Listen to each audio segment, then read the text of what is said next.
Amis du soir, bonsoir. Si vous aimez mon contenu, n'hésitez pas à aimer la vidéo, à laisser un commentaire et à vous abonner à ma chaîne. Merci d'avance pour votre soutien immense. Amis du soir, bonsoir. Je vais commencer ma vidéo avec une petite séance de relaxation. Installez-vous confortablement dans un endroit calme et paisible où vous ne serez pas dérangé. Allongez-vous, fermez les yeux et commencez à respirer lentement et profondément.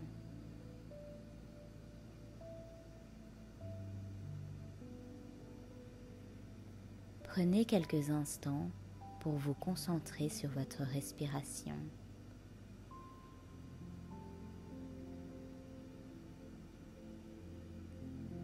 Inspirez profondément et expirez lentement. Sentez l'air frais entrer dans vos poumons et l'air chaud sortir de votre bouche. Maintenant, visualisez que vous êtes sur une plage déserte. Sentez la chaleur du soleil sur votre peau et le sable chaud sous vos pieds. Écoutez les sons des vagues qui viennent doucement s'échouer sur le rivage. Sentez-vous détendu et en paix.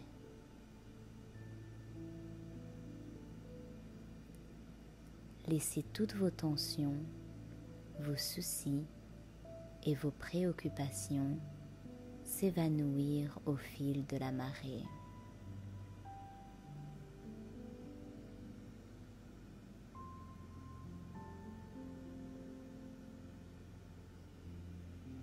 Maintenant, visualisez une lumière blanche et chaude qui vous entoure tout doucement. Cette lumière vous enveloppe dans un cocon de paix et de sérénité. Sentez cette lumière vous réchauffer et vous réconforter. Sentez maintenant votre corps se relâcher de la tête aux pieds. Relâchez toutes les tensions, les douleurs et les préoccupations. Imaginez-vous flotter dans un océan de calme et de tranquillité.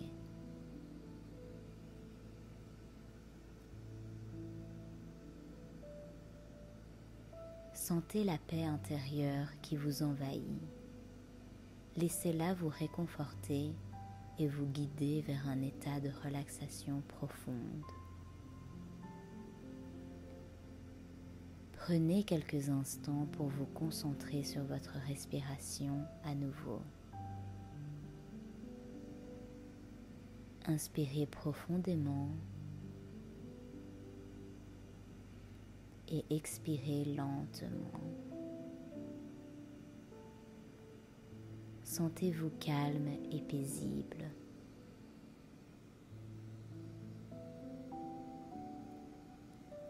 Maintenant, imaginez que vous êtes en train de flotter sur un nuage doux et moelleux. Ce nuage vous soutient et vous transporte doucement vers un état de relaxation profonde. Sentez-vous enveloppé d'une sensation de bien-être et de tranquillité.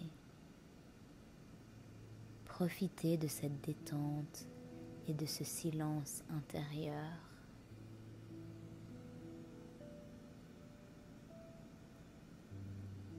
Maintenant, visualisez que vous êtes dans une forêt calme et paisible. Les arbres sont grands et majestueux. Les feuilles bruissent doucement dans le vent. Écoutez les sons de la nature qui vous entoure.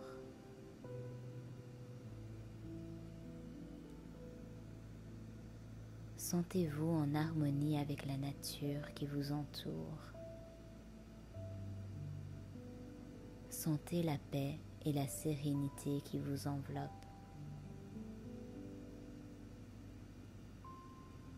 Maintenant, prenez quelques instants pour vous concentrer à nouveau sur votre respiration.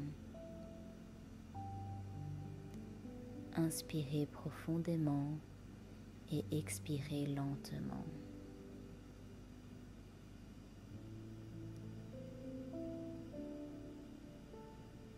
Sentez-vous calme, détendu et en paix.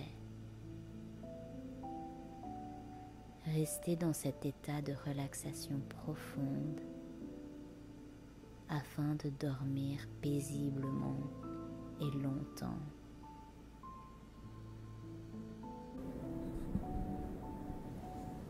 Ce soir, je vais vous raconter l'histoire du pays des Magriettes. Une histoire qui a été écrite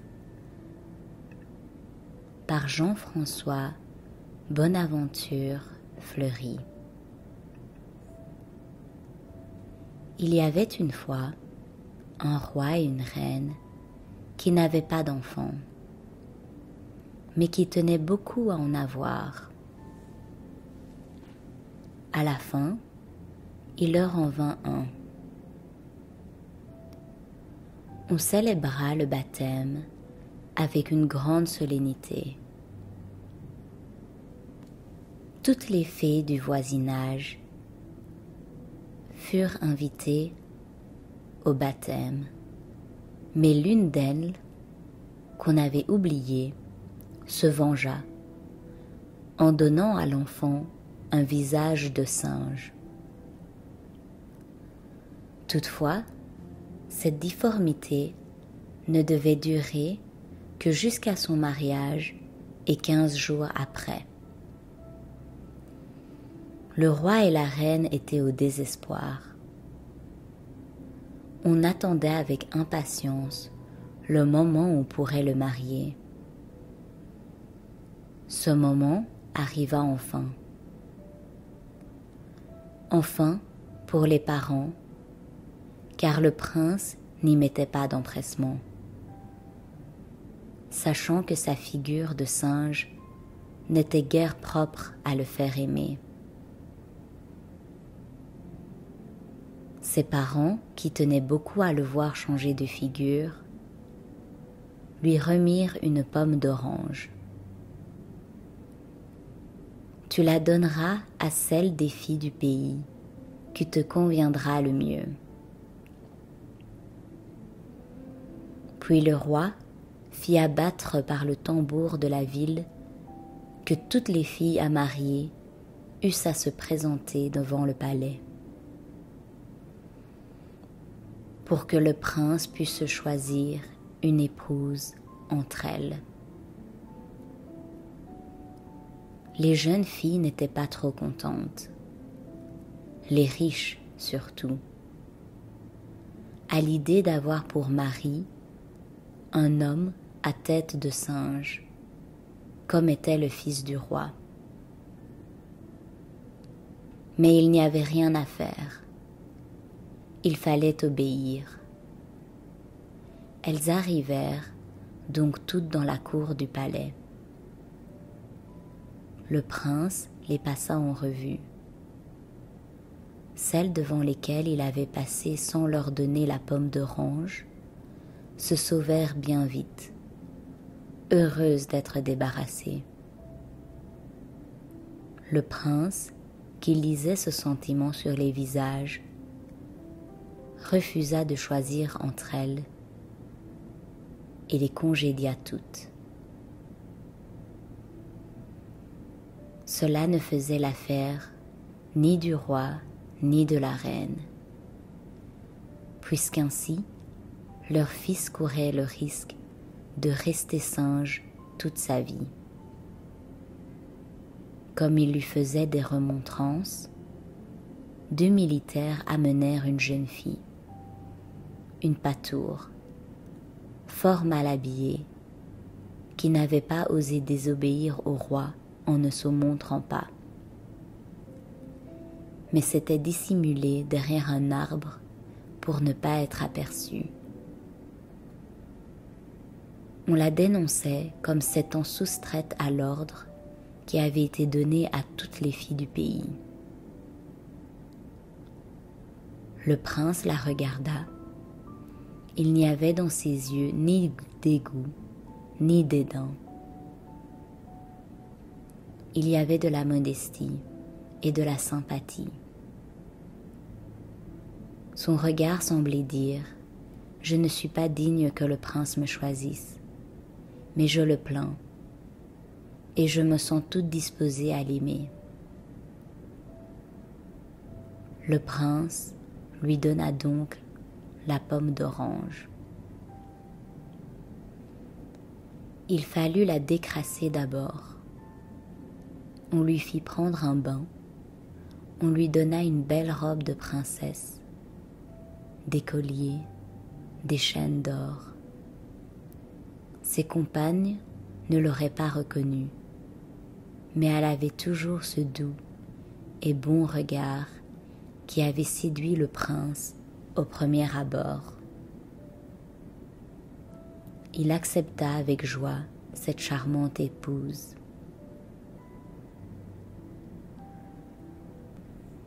On fit une belle noce. Il n'y avait personne qui ne se mit aux portes pour la voir passer.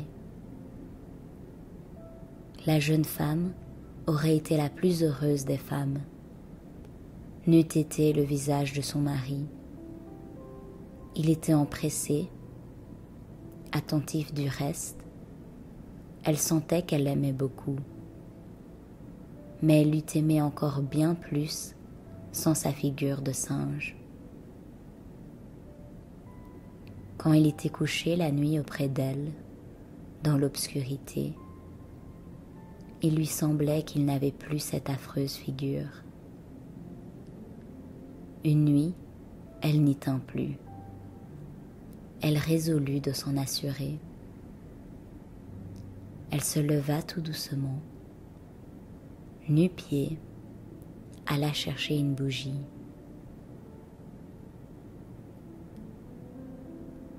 Et en étant sûre que son mari dorma, elle le regarda. C'était le plus beau prince du monde. Elle n'aurait jamais osé rêver tant de beauté et de grâce dans un mari. Dans sa joie, elle fit un mouvement brusque. Une goutte brûlante de bougie tomba sur la figure du prince et se réveilla. « Malheureuse, lui dit-il, je n'avais plus que 15 jours de pénitence à faire et j'aurais été toujours telle que tu me vois. Ta curiosité nous a fait bien du mal à tous les deux. Maintenant, il faut absolument que je parte. » « Il faut que tu partes? Mais où vas-tu donc? » ?»« Dans le pays des margueriettes. Adieu. » »« Et tu ne m'emmènes pas? » ?»« Non, tu ne peux pas me suivre. » Il partit, mais sa jeune femme ne pouvait plus vivre sans lui. Et un jour, elle se mit en route pour aller le rejoindre au pays des margueriettes. Mais elle ne savait pas de quel côté était ce pays. Elle rencontra une vieille, petite bonne femme, toute courbée et appuyée sur son bâton. « Ma bonne dame, ne pourriez-vous pas me dire où se trouve le pays des margueriettes? » ?»« Ma pauvre petite, ça doit être très loin, bien loin, car je n'en ai jamais entendu parler. Mais tenez, voilà 3 noisettes. Quand vous aurez bien besoin de quelque chose, cassez-les et cela pourra vous servir. » La jeune fille remercia la vieille et poursuit son chemin. Après avoir marché bien longtemps encore, elle rencontra une autre vieille. « Pourriez-vous me renseigner sur le pays des Magriettes, ma bonne dame ? » ?»« Ma chère petite, je ne connais pas ce pays-là, mais j'imagine qu'il est bien loin, car je n'en ai jamais entendu parler. Mais prenez ces 3 noix-là, cela pourrait vous servir. Seulement, ne les cassez qu'en cas de besoin. » La jeune femme remercia la vieille et continua son chemin. Mais il y avait bien longtemps qu'elle marchait. À un certain moment, elle se sentit lasse et s'assit sur le bord d'une haie.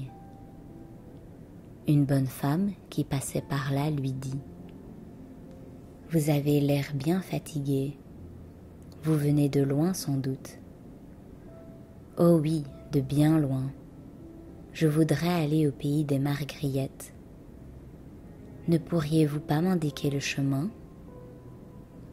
Non, » lui répondit la vieille. « Je ne sais pas où est le pays que vous cherchez, mais prenez toujours ces 3 marrons, cela pourra vous servir. »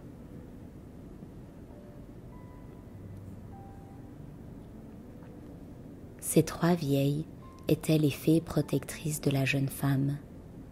Seulement, elle n'en savait rien. Elle remercia la vieille et voulut reprendre son chemin à travers la forêt. Mais elle était si fatiguée, qu'elle ne savait plus mettre un pied devant l'autre. Le soir, elle aperçut une chaumière où il y avait du feu. Elle se dirigea de ce côté. Une vieille femme était assise devant la porte. « Je n'en peux plus de fatigue. Ne pourriez-vous pas me permettre de me reposer chez vous et d'y coucher ? » ?»« Certainement, ma brave femme, entrez et reposez-vous. » Elle lui servit une bonne soupe et lui donna un bon lit. « Dormez bien et reposez-vous, lui dit la vieille. Vous reprendrez votre route demain matin. » La pauvre jeune femme tombait de sommeil et elle s'endormit tout de suite. Le lendemain, on lui demanda où elle allait. « Au pays des Margriettes. Savez-vous où c'est ? » ?»« Non, mais mon cochon le sait. Il y va souvent et revient chargé de toutes sortes de choses précieuses. Seulement, il part tout seul le matin, tantôt à 1 heure, tantôt à une autre, et on ne peut pas savoir à l'avance à quel moment précis il fera le voyage. Eh bien, mettez-moi à coucher avec votre cochon. Quand il bougera, je m'éveillerai et je le suivrai. » On lui dit que cela n'était pas raisonnable. On l'engagea à se coucher dans un bon lit.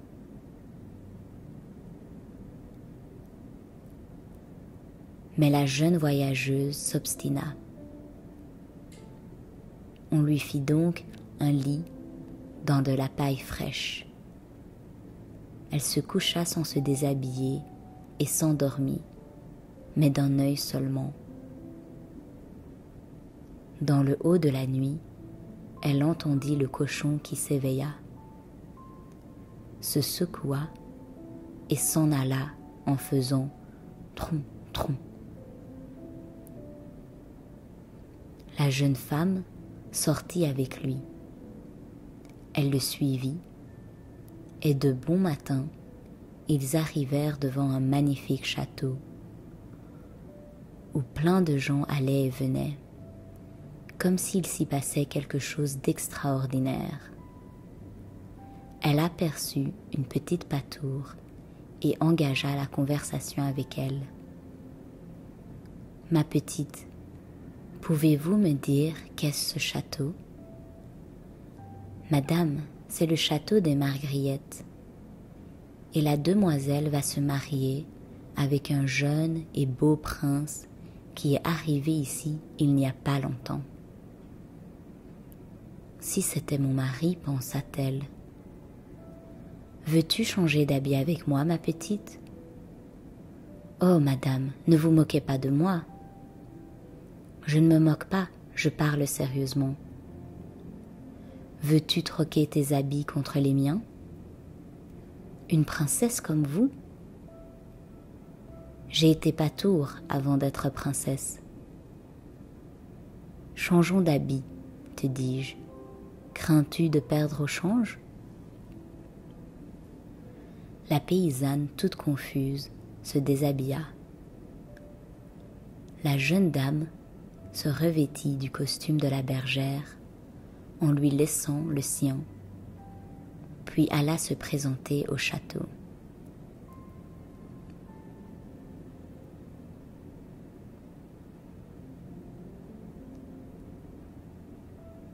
Elle alla demander si on avait besoin d'une servante. « Nous avons assez de serviteurs, » lui répondit-on. Mais elle insista. Pendant cette discussion, la demoiselle passa et ordonna que l'on retienne la petite pâtoure. Mais elle dit qu'elle n'a encore rien servi nulle part, elle ne saura rien faire. Elle saura toujours bien tourner la broche. La voilà, admise dans la cuisine en qualité de tourne-broche. Elle va et vient dans le château. Les apprêts de la noce se poursuivent. Là, elle reconnut son mari. Mais comment s'approcher de lui ? Comment se faire reconnaître ? Elle se souvint alors des présents qui lui avaient été faits par les vieilles. Elle pèle ses 3 châtaignes. Elle se transforme en un beau rouet tout en or, diamants et pierreries. L'une devient le corps du rouet, la seconde la quenouille, la troisième la tête avec la broche, le fuseau et tout ce qui s'ensuit. Le prince voit ce rouet et l'admire. « Qui a apporté cela ?» dit-elle. « Moi, » dit la tourneuse de broche. « Veux-tu me le vendre ? » ?»« Je ne le vends pas, il faut le gagner. »« Que veux-tu qu'on fasse pour le céder ? » ?»« Je veux me coucher avec le prince cette nuit, à la place de la mariée. » Vous jugez comment on s'écrie. La jeune femme n'en démord pas. On se consulte, on voudrait bien ne pas laisser échapper ce rouet. Mais la mariée ne veut pas consentir à laisser son mari coucher auprès de la femme de cuisine. « Tu as tort, » lui dit sa mère. « Nous ferons prendre au prince de l'endormillon. Il s'endormira aussitôt qu'il sera couché, et le rouet nous restera. » « Eh bien soit, dit-on à la fille de cuisine, donne-nous ton rouet, et tu passeras la nuit avec le prince. » Pendant le souper, on fait prendre au prince un breuvage soporifique. Aussitôt qu'il est au lit, il s'endort. La jeune femme fait du bruit, chante, crie, elle le pousse, elle le pince, mais rien n'est fait. Il dort jusqu'au jour.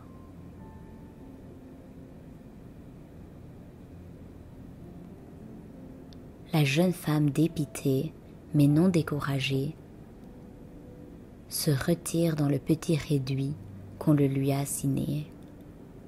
Et là, elle casse ses 3 noisettes. Il en sort un superbe trot, tout en or et en pierreries. La première noisette fournit le pied, la seconde les 4 bras, la troisième la manivelle pour le faire tourner. On parle de ce superbe trot à la dame du château. Elle vient le voir. « Mais qui a apporté cela ?» demande la dame. « Moi, madame, » répond l'aide de cuisine. « Veux-tu me le vendre ?»« Non, je ne le vends pas, il faut le gagner. »« Que faut-il faire pour le gagner ?»« Me permettre de passer la nuit avec le prince. » On lui objecte que c'est extravagant, que c'est indécent. Rien ne la fait rougir ni reculer.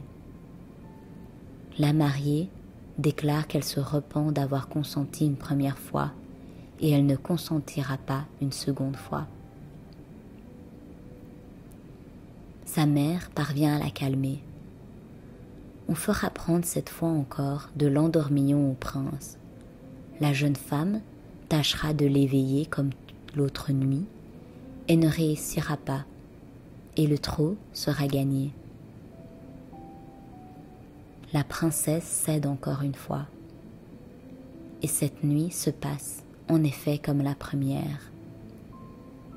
Le prince dort d'un sommeil de plomb, et la jeune femme essaye en vain de le réveiller en pleurant, en criant, en faisant tout le bruit possible.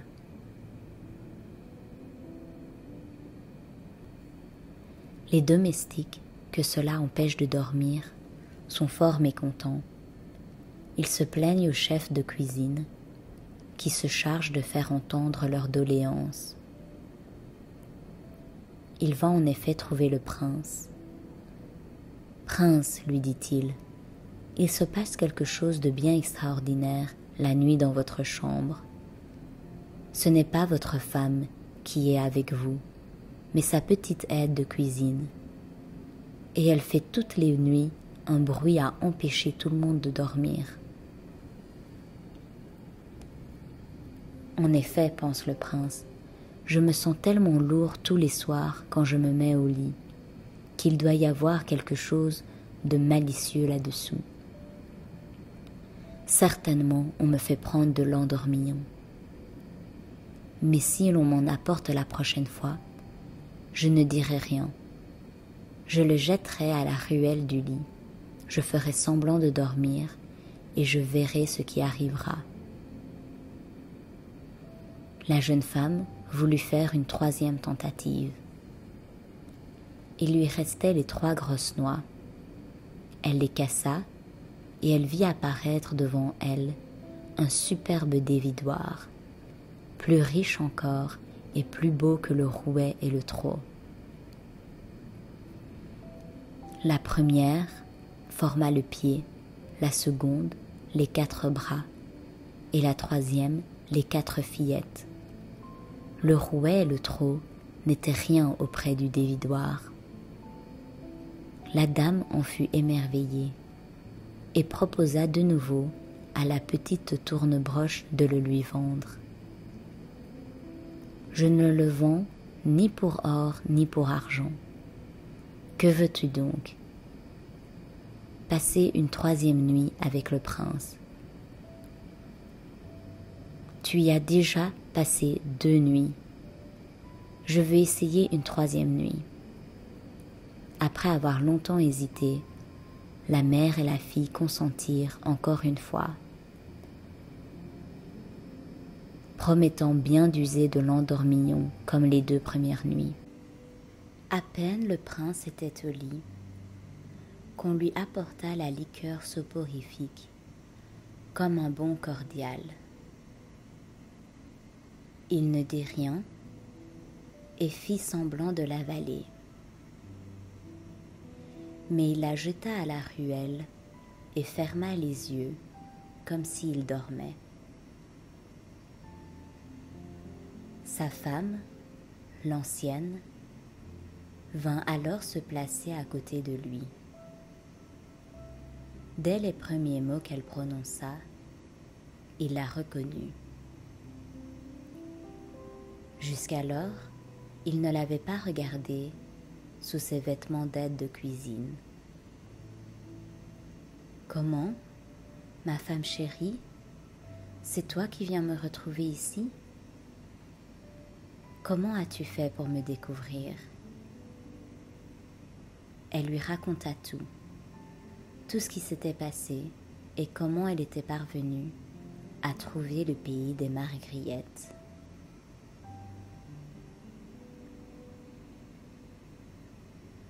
Le prince fut aussi enchanté de ce témoignage d'amour que de la beauté de la jeune femme, qu'il trouvait fort supérieure à celle de la fille du château. Il s'était marié avec elle par complaisance et ne s'était jamais donné la peine ni de connaître ses sentiments, ni même de bien la regarder. C'était presque une révélation pour lui. Il ne voulut plus dès lors entendre parler de son nouveau mariage. Mais comment se libérer? « Ne dis rien, dit-il à sa femme. Je tâcherai d'arranger tout. » Le lendemain, quand tout le monde fut rassemblé, parents de la fiancée, invités à la noce et autres, le prince leur dit : « Messieurs et mesdames, il m'arrive aujourd'hui une drôle d'aventure. J'avais fait faire dans le temps une clé pour mon secrétaire, puis je l'avais perdue. Comme je ne pouvais pas rester sans ouvrir mon secrétaire, j'avais fait faire une nouvelle clé.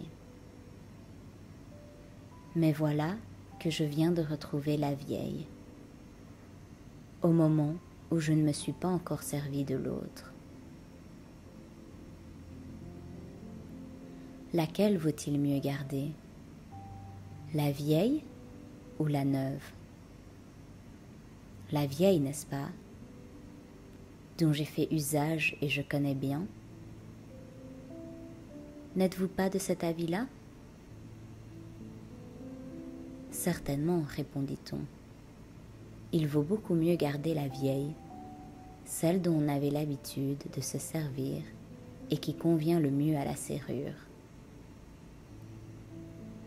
Je suivrai votre conseil.